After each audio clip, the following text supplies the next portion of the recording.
7h30, estamos de volta ao vivo para Santa Catarina. Muito bom dia para você que está chegando agora. Seja bem-vinda, seja bem-vindo. Muito obrigada. Você que nos acompanha desde as 6h30 da manhã. Vamos juntos até as 8h40. Já estou aqui no nosso estúdio do Voto Mais para dar continuidade à nossa série de entrevistas com os candidatos ao Senado. Hoje recebemos aqui o candidato Raimundo Colombo. Candidato, a partir de agora, o senhor tem 15 minutos para a gente bater um papo, para conhecer as suas propostas. Muito bom dia, muito obrigado por ter aceitado o nosso convite. Bom dia, Marcelo. É um prazer para mim estar aqui. Cumprimento a todos e agradeço pela oportunidade. Candidato, tem uma entrevista que é atribuída ao senhor em 2010. O senhor era senador e depois concorreu ao governo.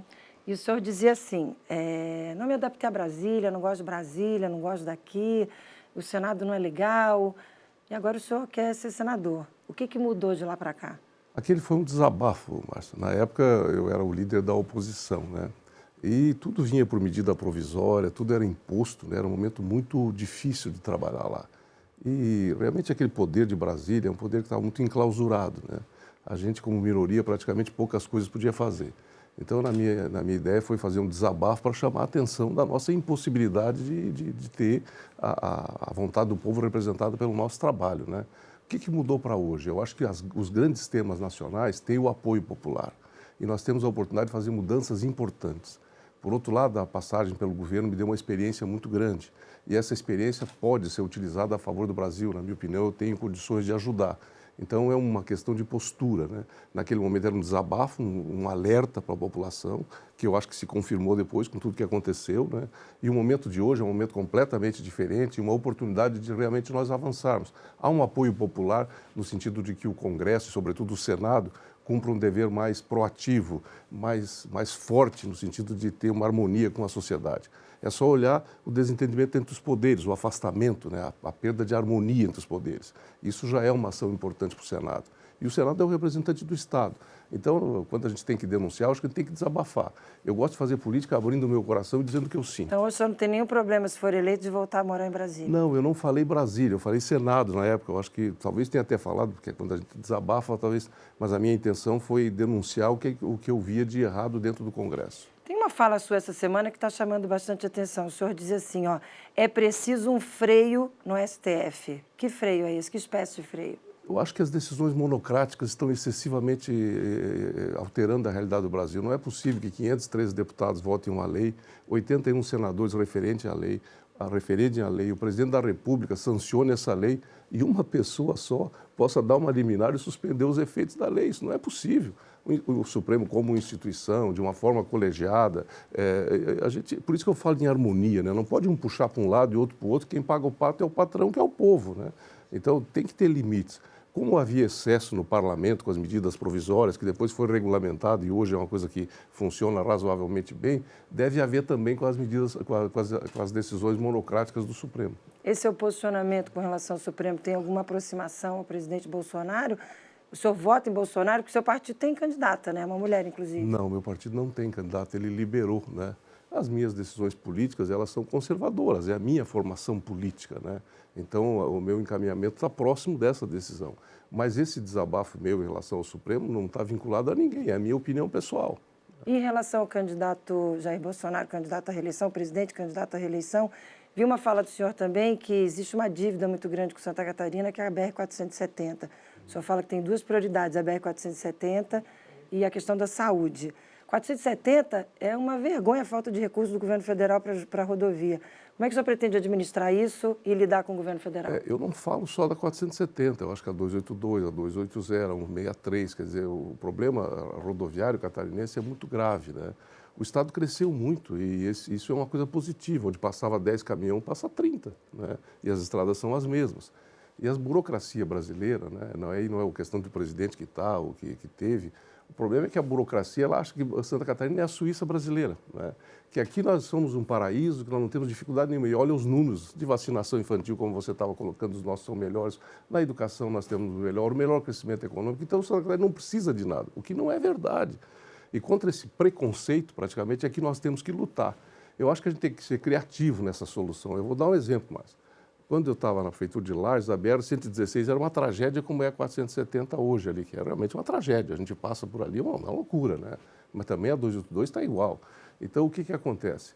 Nós fizemos, e foi feito um evento, uma audiência pública a favor do pedágio na 116. Não tinha mais nenhum hotel funcionando, os postos de gasolina quebrados, os restaurantes quebrados. E eu fui lá e defendi, olha, eu acho que nós deveríamos fazer um pedágio, desde que ele seja barato, seja uma coisa consistente. Foi uma vaia enorme, né? Eu era o único a favor, mas acabou sendo implantado esse sistema. Hoje, a 116 é uma rodovia revigorada, né? Tudo ao redor dela se reconstruiu e o pedágio é R$ 6,90. Eu acho que se não dá para fazer as 4 BR ao mesmo tempo, vamos fazer uma o governo toca de forma mais acelerada, vamos achar alternativas para as outras, o que não pode é esperar mais, porque isso desmoraliza todo mundo, inclusive a gente como candidato ou como líder político, não tem mais o que dizer. São muitos anos de luta e de pouco resultado. Então, eu acho que esse é um dos graves problemas. O problema da saúde, além de ser hoje a maior demanda da sociedade, até por uma questão demográfica, nós estamos ficando mais velhos, a sociedade está ficando mais velha. Em 2050, nós teremos mais pessoas com 65 anos acima do que com 17 a menos, abaixo. Então, o que significa isso? Maior demanda na saúde. O per capita nosso entre o Paraná e o Rio Grande do Sul é menor. Isso foi feito no SUS em 81, quando foi implantado o SUS. Nós usávamos muito o serviço do Rio Grande do Sul e do Paraná de alta complexidade. Então, o per capita lá foi maior. Na época do governo, nós conseguimos diminuir essa diferença, mas ela ainda existe. E a saúde é prioridade absoluta para qualquer governante na situação em que nós estamos e na demanda que nós vamos ter para o futuro. Quando eu falo em 2050, é o pico, mas já começou a crescer desde já, né? Candidato, o senhor se apresenta assim nas suas redes sociais. Raimundo Colombo, candidato ao Senado, empresário rural, governador, prefeito. E ali embaixo o senhor diz assim, ó, contra o aumento de impostos. O senhor chegando ao Senado, o que o senhor pretende fazer para diminuir os impostos? Olha, eu já fiz, né? Eu fui um dos líderes, né? Eu e outras pessoas, o Paulinho, inclusive, contra a renovação da CPF. Nós conseguimos ganhar aquela batalha. Foi uma das poucas que a gente ganhou lá em 4 anos como senador, porque o governo tinha uma maioria absoluta, né? No governo de Estado, nós diminuímos impostos. Por exemplo, o setor têxtil só vinha produto da China, nossas empresas estavam nos quebrando. Era 17, nós baixamos para 2 e hoje o setor se revigorou, você não acha mais produto chinês, né? Então, nós somos um Estado muito vocacionado para o mercado internacional, tanto da exportação quanto da importação. Então, Santa Catarina, essa questão tributária ela é excelente, é essencial. Para o Brasil também, né? Eu posso citar 20, 30 setores que nós salvamos exatamente por ter uma questão tributária adequada. Aumentar imposto é um absurdo. Gente, nós aumentamos o imposto do leite, do gás de cozinha. Quer dizer, olha o que aconteceu com as pessoas, né? O poder aquisitivo caiu. Então, hoje, você não tem uma inflação de demanda, não está faltando produto no supermercado, nem de consumo. A inflação é de custo. E quando se aumenta imposto, se aumenta juros, essa inflação cresce mais. E aí a gente começa a falar de miséria, de pobreza, de pessoas que ficam sem renda, porque, no fundo, a inflação ela é perversa, ela prejudica realmente o assalariado, a pessoa mais pobre. Aumentar imposto é a atitude covarde do governante. Eu nunca pratiquei isso. Transição energética justa. A gente está vendo o sul de Santa Catarina passar por uma grande revolução. Houve um investimento pesado, teve a venda da usina da termoelétrica Jorge Lacerda. Qual é a sua opinião sobre o tema? Inclusive, Santa Catarina teve vitórias importantes no Congresso, na legislação para garantir a transição energética justa. Sua opinião sobre o assunto? Acho que isso é uma evolução, né? Nós estamos esgotando a nossa capacidade hídrica, né? E nós temos que buscar a termoelétrica. A energia termoelétrica ela é estratégica, ela é usada quando você tem uma seca muito grande, quando a rede que você tem não é suficiente e ela é muito mais cara. Mas acontece que com as questões ambientais, com a visão do mundo sobre isso, né, nós temos que evoluir, até porque a tecnologia evoluiu. Hoje a energia solar é uma realidade, ela ficou mais eficiente, ela ficou mais acessível, né? E nós temos que ampliar. A questão eólica, tem muitos estudos feitos, é outra questão também extraordinária. O mundo está voltado para isso, está associado à questão ambiental, né? E aquilo que polui. Por que a empresa vendeu a questão do carvão por negócio? Não, é porque ela queria ter uma imagem internacional de que ela não tinha geração de energia poluente e de carvão. Então, nós temos que nos ajustar. Agora, é importante que haja uma transição. Nós temos que ser práticos. A energia, em momentos, precisa ter. E a energia termoelétrica, ela é estratégica, ela é injetada no momento de crise, como nós tivemos recentemente. Então, o que está errado é cobrar imposto sobre a multa, né? Você coloca a tarifa amarela, a tarifa vermelha e sobre a multa você coloca imposto. Então, você é punido 2 vezes. Foi isso que o governo fez aqui, né? E que isso, na minha opinião, está totalmente errado. O cofre do governo fica cheio e a geladeira das pessoas fica vazia. Privatização, sua opinião? Eu acho que ela tem que ser feita com bom senso, a favor da sociedade. Quando eu estava no governo, eu não privatizei nada, nenhuma ação sequer. A razão era o seguinte, o valuation era muito baixo. Você praticamente estava dando para as empresas, para o mercado de graça, um ativo do Estado. Então, Santa Catarina tem ativos importantes, né? O BRDE é um deles. Hoje o BRDE deve valer uns 20 bilhões de reais. Santa Catarina tem um terço, um pouco mais do que isso, né? A Celesc, a Casa. Agora, vender por vender, tá? E qual é o plano de aplicação desse recurso, né?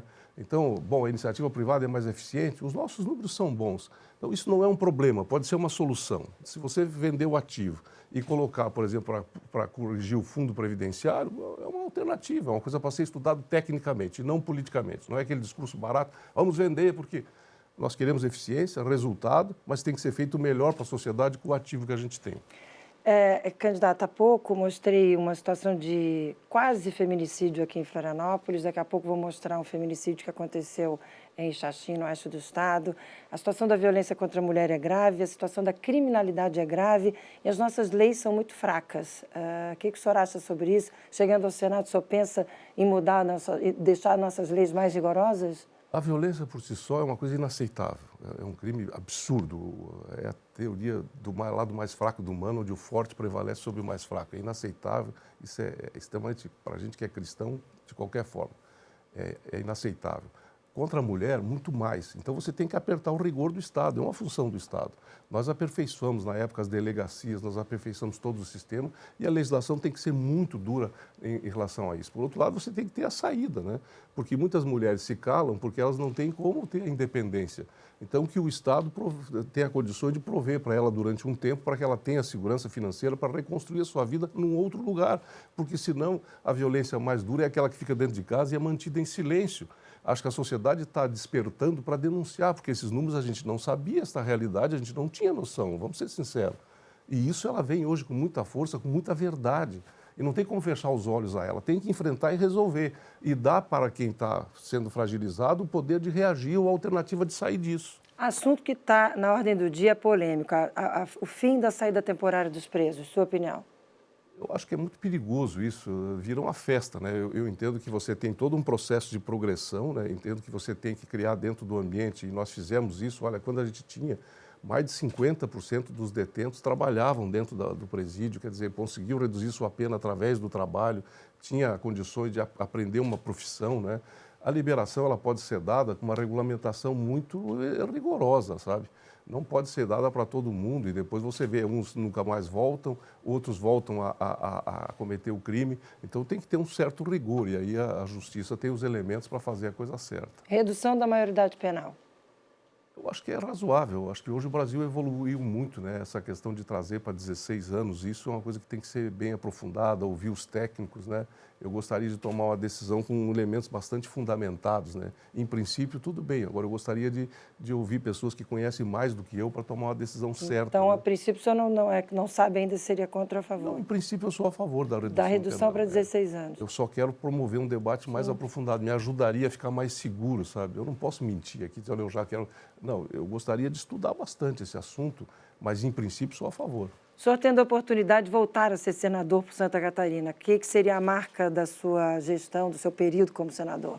Eu acho que tem dois vetores, Márcia, que a gente tem que trabalhar muito. Um é representar o Estado, trazer ações, obras e promover o desenvolvimento do nosso Estado, cuidar muito das relações internacionais, quem serão os embaixadores dos países estratégicos, para que o nosso Estado possa ter esse desenvolvimento que tem. Isso eu já cuidei quando fui lá, que é o embaixador da China, para quem nós despertamos muito, que é o embaixador do Japão, que é um país estratégico, quem é o embaixador e a equipe que vai para os Estados Unidos, quem é que vai cuidar da Argentina, para a gente ter para onde nós exportamos, de quem nós importamos, para que essa relação. Isso quem faz é o Senado e é um papel muito importante. O segundo é essa harmonia entre os poderes, os grandes temas nacionais. O terceiro é tratar de uma forma muito clara, muito forte, né, do dia a dia do Estado, o apoio aos municípios, o apoio ao Estado e o apoio ao nosso desenvolvimento através de obras, de rodovias, de saúde, de outras ações estratégicas que cuidam do nosso Estado, a proteção dos portos, né, que é um outro vetor de desenvolvimento, o agronegócio, que é um setor muito forte para nós. A Santa Catarina é um Estado realmente vigoroso e a força política tem que trabalhar em favor dessa identidade, dessa unidade para que ela faça o desenvolvimento. Eu acho que a experiência que a gente teve nesse período todo é um ativo muito importante. O segundo é o relacionamento, você ser conhecido lá. Porque lá é um campo de batalha, né? Os senadores não estão lá para dizer amém, eles estão lá para defender os seus estados. Nós temos que defender o nosso, com conhecimento, com preparo. Rapidinho, o senhor é a favor ou contra unificar o calendário eleitoral? Eu acho que a melhor eleição seria de 5 anos, né? Ampliar um pouco o prazo. E aí eu não sei se a eleição de 5 anos, nós fizemos já essa experiência, né? Eu acho que naquela época de 6 anos ela foi boa. A eleição de 2 em 2 anos tem um custo muito elevado e tem um processo de envolvimento muito estranho. Eu faria essa experiência. 30 segundos para suas considerações finais. Uma declaração de amor a Santa Catarina, né? Santa Catarina me deu muito, né? A minha região, Lages e todo o estado, compreendeu as ações, apoiou nos momentos mais difíceis, teve a compreensão dos nossos desafios, aceitou as nossas limitações e apoiou naquilo que a gente precisava enfrentar. Então, eu só tenho gratidão e é por isso que eu me coloco à disposição. Não fujo da luta, eu estou aqui disposto a lutar por Santa Catarina e ser útil à nossa sociedade. Candidato Raimundo Colombo, muito obrigado pela entrevista. Um ótimo dia para o senhor. Até uma próxima oportunidade. Obrigado. Um abraço a todos. Obrigada. Um abraço para o senhor também. Tá aí, estou indo para o intervalo. Lembrando que amanhã vou conversar com o candidato Kennedy Nunes. É um minutinho só no intervalo e a gente volta já já com as notícias aqui de Santa Catarina no nosso SC no Ar. Não sai daí não. Até já.